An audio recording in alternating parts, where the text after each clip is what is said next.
Eh bien, bonjour à tous. Aujourd'hui, je vous propose une analyse du titre artprice.com.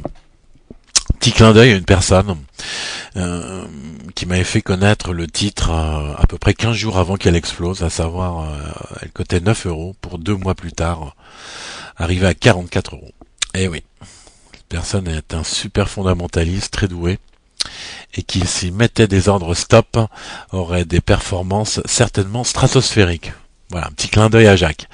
Voilà, revenons maintenant, analyse graphique du titre. Donc on voit clairement que le titre est évidemment est en tendance haussière, de par la situation des moyennes mobiles et surtout leur pente très ascendante, pour les 4, 7, 20, 50 et 100. J'ai dessiné un triangle rectangle et une figure de consolidation d'une tendance. Il a l'air de bien fonctionner. Là, il a rebondi sur la journée d'hier sur cette ligne de tendance haussière. Voilà voilà la résistance. On serait en droit d'attendre une sortie à peu près à ces niveaux du titre. Donc j'ai reporté la hauteur du triangle, celle-ci, à ce niveau-là, ce qui nous ferait une résistance sur les 80 euros. Bah voilà, comme il est assez plus haut, on n'a plus du tout de résistance, donc c'est la seule information qu'on a. Au cas où il y aura encore du gaz sur la valeur, je suis pas Madame Irma, on peut pas le prévoir, on s'en fie uniquement aux analyses graphiques. Au niveau des retracements de Fibonacci, c'est intéressant parce qu'on voit que le titre a clairement rebondi sur le niveau des 38% pour de nouveau taper le plus haut. Euh, on peut s'attendre à ce que le titre qu'il a sur la journée d'hier vienne de renouveau retaper sur la moyenne mobile 7. Je pense à une hausse. Je le verrais bien aller retaper encore une fois la ligne, cette résistance sur son point haut. Alors au niveau de la sortie de ces triangles, il y a plusieurs façons de la jouer, où on met un ordre en machine à ce niveau-là, et on met son ordre stop sur l'objectif, alors plus ou moins en fonction de votre horizon de trading, enfin à ces horizons-là, 80, je les mets toujours un petit peu plus bas, moi, en machine. Ou alors on joue la sortie, la cassure de cette ligne de tendance, là, pour un objectif, un premier objectif, je dirais, certainement du niveau de retracement de Fibonacci des 38%, qui correspondrait certainement par la suite à une moyenne mobile 20, la moyenne mobile 20 jours, là, qui est en retard, vu la forte ascension du titre. Ça me paraît très plausible. Donc voilà, au niveau des indicateurs techniques, on voit qu'il y a une légère divergence sur le MACD et sur le ROC.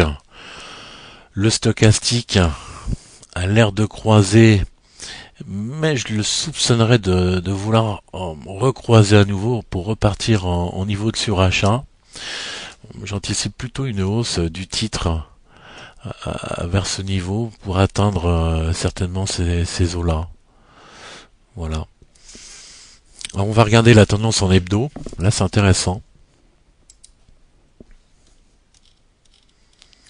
Voilà, alors, il est clairement en dehors des bandes de Bollinger.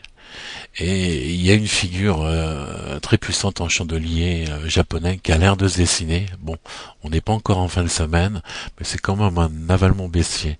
Donc il faut faire attention. Donc en fin de semaine, il faudra regarder la figure parce qu'elle sera certainement très riche d'informations. Moi, ce que je pense, c'est que le titre, dans un premier temps, il ira certainement rejoindre sa moyenne mobile à 7 jours. Donc ça peut vraiment être un objectif de trading pour ceux qui veulent vendre le titre. Réincorporer les enveloppes des Bollinger, parce que là, il va pas y rester constamment à l'extérieur. Donc il y a toujours un moment ou un autre où les titres comme ça en forte ascension réintègrent les enveloppes de Bollinger, et le premier objectif me paraîtrait être la moyenne mobile 7 jours pour arriver un objectif un peu plus lointain sur la moyenne mobile 20 jours. Mais là, il y a encore un petit peu de temps, mais bon, il y a encore un fort décalage. On voit que sur les indicateurs de MACD, bon bah là, on va prendre le MACD, hein, elle est clairement en tendance. Donc, c'est clairement positif et ascendant. C'est bon, le stochastique est aussi en zone de surachat, semble faire un début de croisement, mais bon, on n'anticipe jamais les croisements sur les indicateurs techniques, c'est très mauvais. Et le ROC est clairement positif. Voilà. On va revenir sur le journalier. Donc voilà, donc le titre est clairement haussier en journalier et haussier en hebdo, avec quand même, faut faire attention à cette figure en hebdo qui serait clairement, si elle est réalisée en fin de semaine vendredi, une figure baissière, donc ce qui nous donnerait plus ou moins une indication sur la sortie de ce fameux triangle de consolidation, donc qui tendrait en fait à sortir plutôt par le bas du triangle. Voilà, mais on peut pas anticiper maintenant, ça me semble un peu trop tôt. Voilà.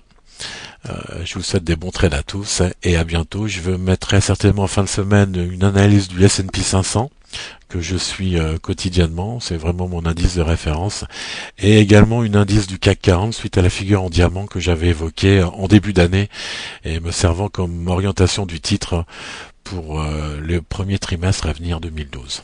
Voilà, merci à tous, au revoir.